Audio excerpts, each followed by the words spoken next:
As it has been requested, so shall it be done. Pull up a chair, lend me your ears, because on today's episode of Make It Make Sense Cardiology Edition, I'm going to try my best to walk you through, as simplified as possible, SVT, supraventricular tachycardia. As always, I give the disclaimer, these posts are intended for the edification and education of student nurses and new graduate nurses on cardiology concepts, medications, ECG interpretation. These are the things that we just simply didn't learn in nursing school. So this is just my small way of giving back to the community, and I honestly hope that it's been helpful. That said, our language in healthcare, medicine, nursing, our language has meaning. Most of our words are derived from either Greek or Latin roots, and this one is no different. Supra, the prefix of this word here, supra meaning above, ventricular, above the ventricles, tachycardia meaning faster than normal heart rate. So by linguistic definition, SVT is a umbrella term that represents a host of different rhythms that are faster than normal, and have originated in the top two chambers of the heart. And again, for all technical points concerned, atrial fibrillation is a form of SVT, as is atrial flutter. Atrial tachycardia is a form of SVT. Inappropriate sinus tachycardia is a form of SVT. However, the most common form of SVT comes by way of AV node reentry tachycardia. And before I get too far gone into this post, for those of you who are not well versed in cardiology, it may behoove you to hit pause real quick on this post and then just go back in some of the previous posts that I've done. You will find a post that is on basic ECG interpretation, because in that post I outline the map of the electrical conduction system of the heart. You are going to want to have a good understanding of that map before you get into trying to understand what ECG or what SVT looks like on an ECG, and the pathophysiology of what's happening in the heart. Because in cardiology, you have got to have a foundational understanding that is built on step by step. This is not one of those fields where you just want to memorize for the sake of pattern recognition, because you'll be lost in the sauce.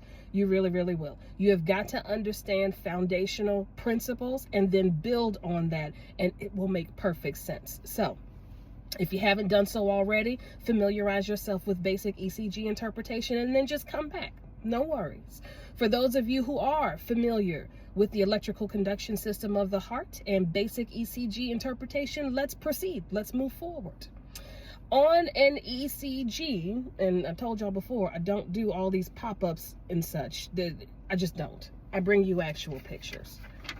And these are illustrations that were downloaded from the internet. You can find them also, and you know, it's very, very simple to understand. On a basic ECG deflection wave pattern, you will see this. Do you see that where it says P, Q, R, S, and T? These deflection waves represent, the P wave represents atrial contraction or atrial depolarization. The QRS complex represents ventricular contraction or ventricular depolarization. And then the T wave there represents ventricular repolarization or ventricular relaxation. It's very important that you understand what this looks like on a normal ECG tracing, because when you see SVT, it's obviously going to be very different looking from what you just saw. SVT, and again, these are illustrations that were downloaded. SVT, instead of looking like that normal pattern that you just saw, looks a whole lot like this. Do you see that? And of course, I took the liberty of drawing where your S or P, QRS complexes are. Notice what you don't see, and that's a T wave. You don't see a T wave, do you? Not a clearly defined one, because SVT is an excitation state of the heart. The heart is in very excited mode. So you have your P wave, which again is your atria contracting, your depolarization state. You have your QRS complex, which is the ventricles contracting. What you don't see is a clearly defined T wave. So the ventricles never really get into their relaxation state before the atria start contracting again. Does that make sense? So this is why you have such a tachycardic response. Now, the reason why, the patho behind AV node reentry tachycardia, and again, I'm trying to keep this as simple as possible. You know how in some cities, there are these things called roundabouts that the cars drive on? Like you'll have the street that goes along, and then there's this roundabout that allows for traffic to go through. And for the most part, the people who are traveling one direction want to keep going in that same direction through the roundabout. All right. If you think of that same illustration, use that same illustration, but put it in terms of the conduction system of the heart.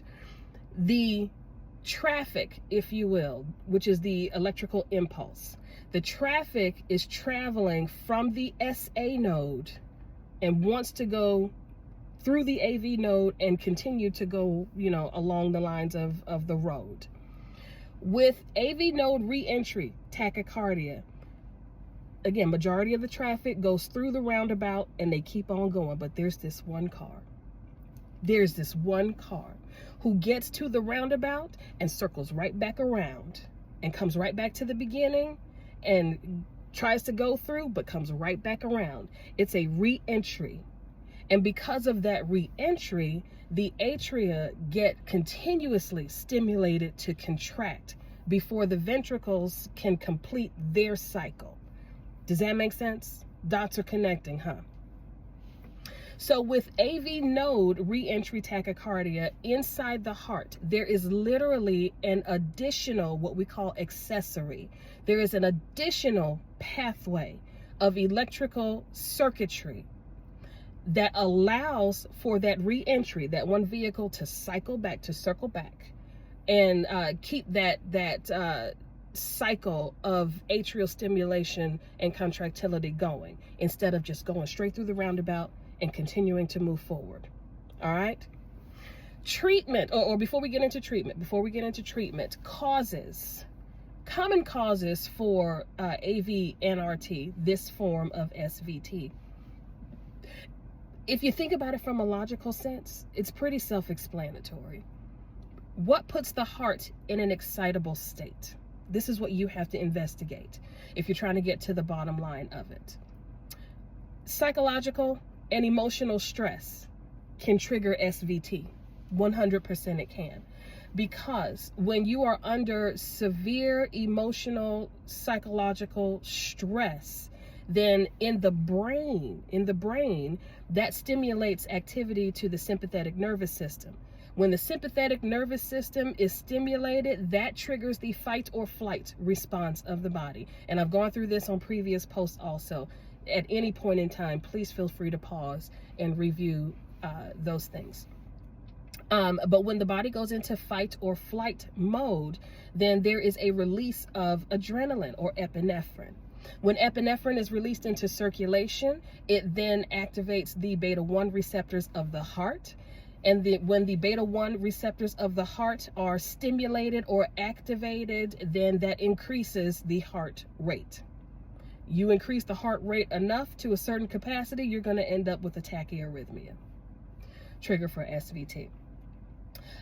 Caffeine consumption, overindulgence of caffeine consumption. This is not to say that one cup of coffee is going to throw you into SVT. That's not going to happen.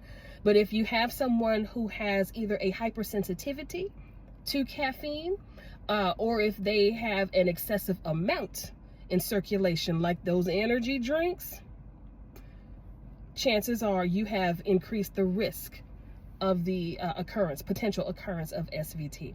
Other stimulant use, which is not limited to illicit substances like cocaine. Stimulant use can also be inclusive of over-the-counter agents like these cold medicines and preparations that have decongestants in it. Decongestants are stimulants. So that can be a potential trigger. Severe electrolyte imbalance. The electrical system of the heart is governed by electrolytes. So stands to reason if your electrolytes are imbalanced, you have a greater risk of developing a cardiac arrhythmia. A big one, oh my God, a big one that often gets overlooked, a trigger for SVT, sleep apnea. Sleep apnea, which again will put the body into an overexcitability state, especially when there's a lack of oxygen. That whole lack of oxygen again stimulates that sympathetic nervous system. You go into fight or flight mode, and the heart ends up paying the price in the long run.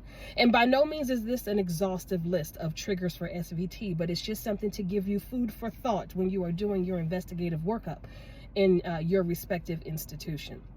Now, treatment for SVT. There's a lot of different treatments that can be considered once you get to the root cause. In the immediate phase of SVT, especially if you're in the emergency room and the goal is to try to get that rhythm at least slowed down, if not converted all the way back over to sinus rhythm. I'm sure you've seen in the ER setting the use of diltiazem through the IV line. Works well. Diltiazem being a DHP calcium channel blocker, and without going into a whole lecture series about that, because again, there's a separate post, familiarize yourself. Diltiazem blocks the calcium influx through the conduction system between the SA node and the AV node, ultimately slowing the heart rate down. Beta blockers are also a common staple of treatment when it comes to SVT and trying to slow the heart rate down, because obviously beta blockers serve to slow down the heart rate. And these are the cardioselective beta blockers that work directly on those beta 1 cells that we just talked about. Obviously, treat the root cause. If the electrolytes are out of balance, replenish them. Magnesium has also been known to be helpful also. And you know what else is helpful? Not in the acute phase of SVT, but more so in the prevention phase. Digoxin. Again, whole post dedicated to the uses of digoxin. Feel free to take a stroll down posts from times past from me and look at it.